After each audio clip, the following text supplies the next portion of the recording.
You can use this one if you need it. Mic working? Yeah. Okay. I'd like to call the meeting to order. Approval of the minutes from the June 20th meeting. So moved. Second. All in favor? Thank you. Public hearing today for J&K Automotive and William McAnly have applied for a variance on a property located at 925 Hustonville Road, Danville. The property is zoned highway commercial. Steve? All righty, thank you. I'll explain what we're doing here. This is a variance request, and a lot of the pictures and graphics were in your packet, but I got some blow-ups here on the screen. And then the J&K Automotive is right there that you see in front of the strip center there where Ace Hardware and Dollar Store and Sonic's cat a corner across the road. The actual main owner or operator of J&K couldn't be here, but his mother's here, and she's also office manager or business manager there at J&K Automotive. The building's owned by Mr. McAnly. They own the property, and then these are the renters. And what basically, I'll show you some photos. The property's owned commercial. You guys know that. But I wanted to show you, these pictures are kind of in your packet, but here's blow-ups. This was the business that was in there last before J&K moved in. It was all American something. And then this is the shot of the side of the building, and there was a sign there, and there were some graphics. So as you remember, this building looked different before this business moved in, and they weren't in there a long time. I think they did some transmission work or something of that nature, mechanic work. That building was repainted when that business went in, and then when J&K moved in, they added some signage on the front and actually some signage on the roof, and then a painted sign on the building. So they dressed up the building to accommodate their business endeavor, that's the J&K sign. And in this picture right here, and that's a blow up, you can see some other signs on the top of the building. So way this thing evolved, we'll just be straight up honest about it. We got a complaint about the signs on top of the building. There's some flags up there. And so we went and talked with Jeremy and his mom, and they were pretty accommodating with us. We explained that we can't have signage above the roof line, and we also at the same time got a complaint about Burger King. They put some flags above their roof line. So we went and talked to J&K and said, hey, we're going to have to do something about the flags up on the roof. And then we looked at the wall sign and said, we think the wall sign is probably bigger than we allowed, and I'll explain what happened with the wall sign. But the flags on the top, what we explained to them and we worked out is the American flags, we don't police those kind of things. You can put as many American flags around on your business as you want. It was those other kind of wind sail signs that were up there, and they took those off the building when we asked them to take them off the building. Burger King's working on theirs. It has to go up through a corporate ladder before they can get those off the building out there. But that's what started all this deal on the sign. The sign went on the wall. The flags went on the building as a new business went in on this location. And it's a successful business, interesting enough. They're busy. And so when the sign went up, we talked with these guys and said, hey, what we currently allow is if you're going to do a wall sign, we have this 5% rule, and it's in the ordinance there, and you can see that on page 2 on what we allow. It's kind of confusing on wall signs, and as you guys know, we're right in the middle of trying to get the zoning ordinance changed. We'll be changing how we do wall signs very soon in the near future, but this is still the language today that says we don't go over this 5% rule.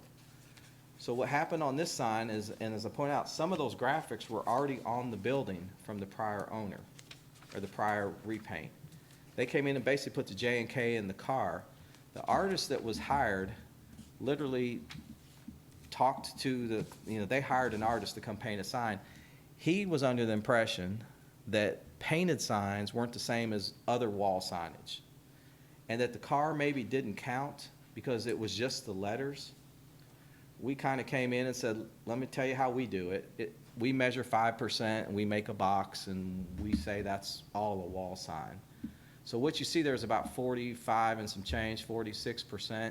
And you guys know that because we did this with the Still. They painted the back of their building. But the confusion came in because we have several painted walls in Danville. A couple of them got variances. A couple of them were grandfathered in. And a bunch of them didn't have to go through any approval. So that's where the confusions come in. We've painted some entire walls downtown, and we got one right next door over here. So the perception is that somehow you can paint walls and the 5% rule doesn't apply. What's confusing is the 5% rule doesn't apply when you're in the historic district. And in the historic district, if it's been determined it's public art or it's art, like the mural and the sign that's on the Sherman-Williams building, then it's exempt from the 5% rule. So this building got painted with the understanding that we could do murals or paint walls because they're all over town. And we had to kind of come in behind it and say, you can paint them there, but you can't paint them there. That's literally what happened. So they apologized and said, well, what do we do? And I said, well, you got two options. You can paint it over, reduce it, or you can try to get a variance. And this variance was actually filed in July, right after we talked to them. We didn't have a meeting in July just for some staffing reasons, and I think you might be gone, I was gone. I think we had some problems meeting the July meeting, so we just canceled it and pushed it to this month. And told those guys, hey, if we can get those flags off the roof, which they did, we take the variance application to the board in August, then you guys could consider it. And that's literally where we're at. This started as a code enforcement complaint, and they remedied all the problems on the top. The front wall signage is good, but our ordinance currently still says you can only do 2 walls, and you're under this 5% rule. So when we counted up the front signs, the glass, the front's fine. This side's too big. And that's where we're at.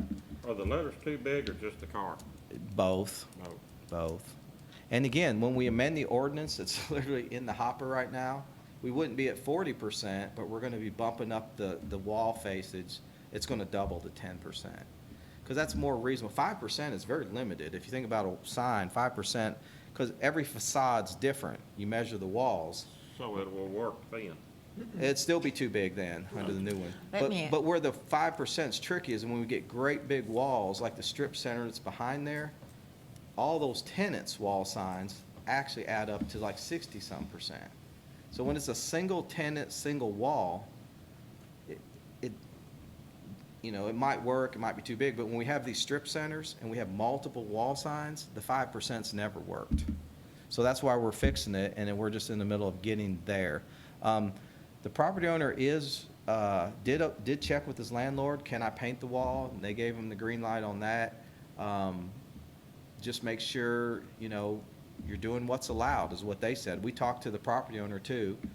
Mr. McAnly, I went over to his office, talked to him personally, and he said, they're a good tenant and they're doing good business, and if they did something wrong, they need to fix it. And they took the flags at the top came off, and they're gone. And then this sign, they just said, it's already painted, we like it, it's important to us, and we'd rather pursue the variance as opposed to painting it over.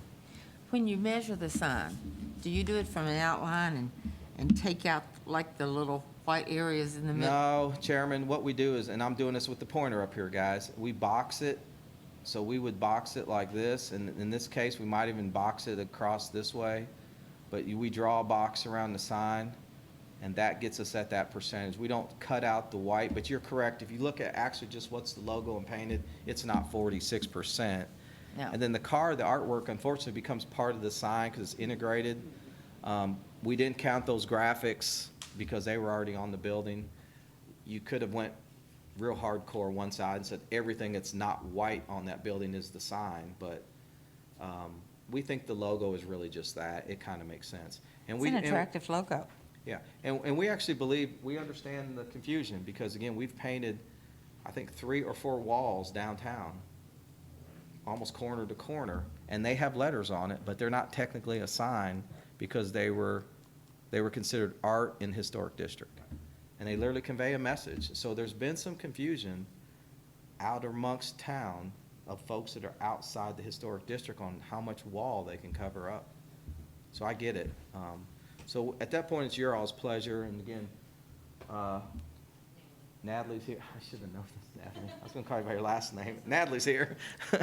And you guys can ask her any questions you might have. Yes, sir. Steve, one question. When you box that out again, would you go back up there with your pointer? Mm-hmm. So we would box it across the graph. We take the high point. You do not go all the way to the ground level? No, we just box the logo or the letters. And that turns out to be about 40%.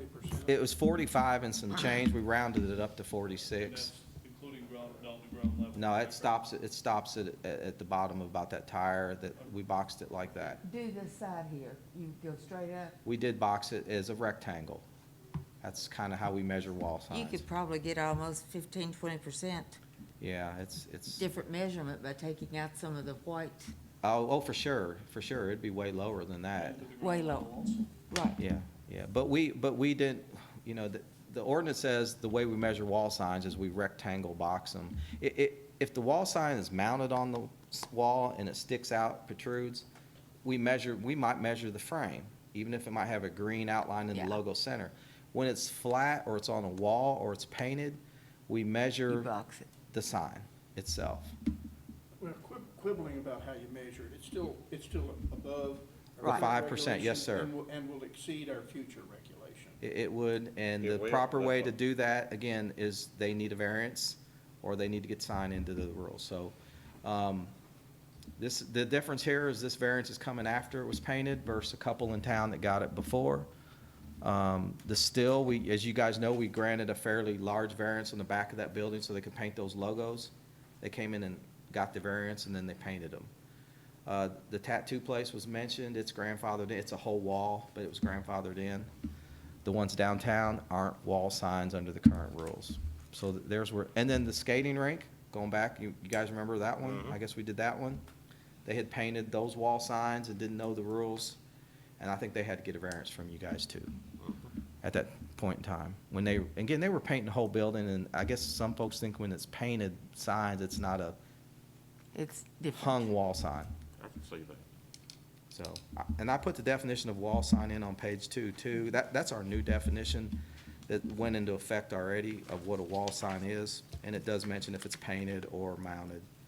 Rest of the staff report is your findings that you guys, conditions you guys can always impose, and of course, what the KRS says. And Henry's here and the applicant's here. I'd be glad to answer any questions.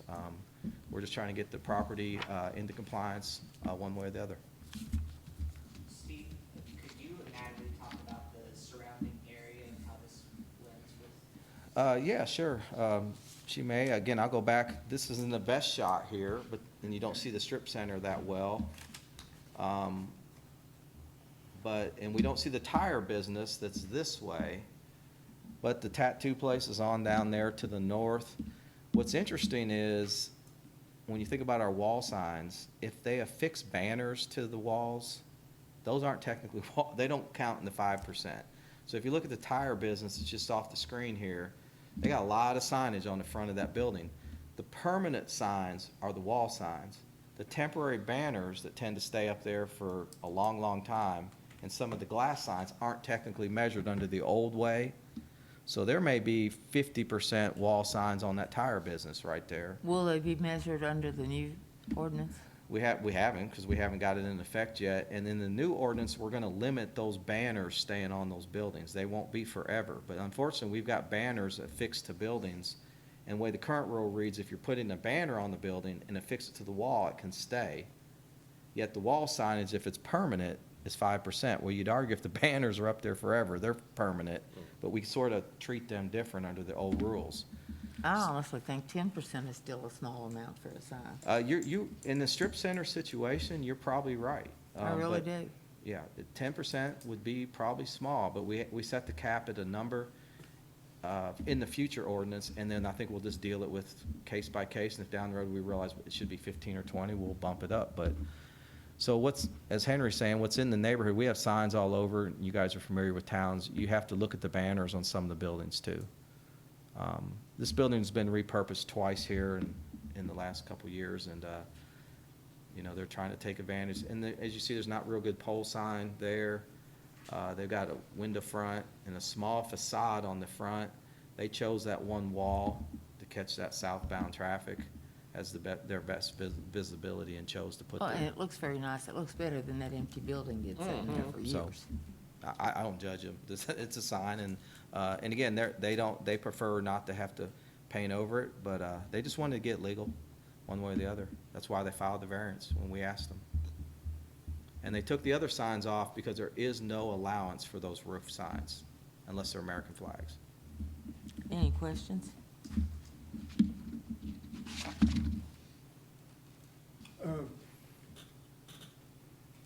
I'm make a motion to approve the request for variance Based on the findings of fact. based on findings of fact Second.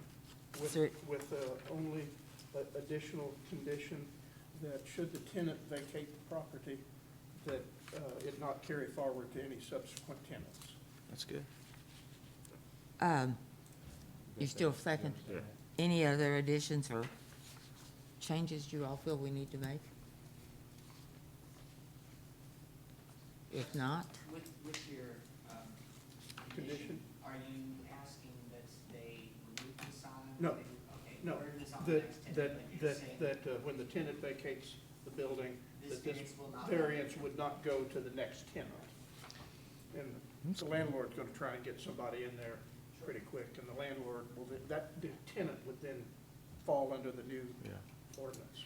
And what's neat about that condition, I like that, is the nature of a wall sign painted, that means it's probably gonna change. But if it was a mounted frame sign, you know, that could carry forward with 5 next tenants. So I think that's a fair type of condition that we can police well into the future. And we need to talk to the sign painters in the area. Yeah, yeah, I don't know where the painter Educate our came from. Was he out of sign town?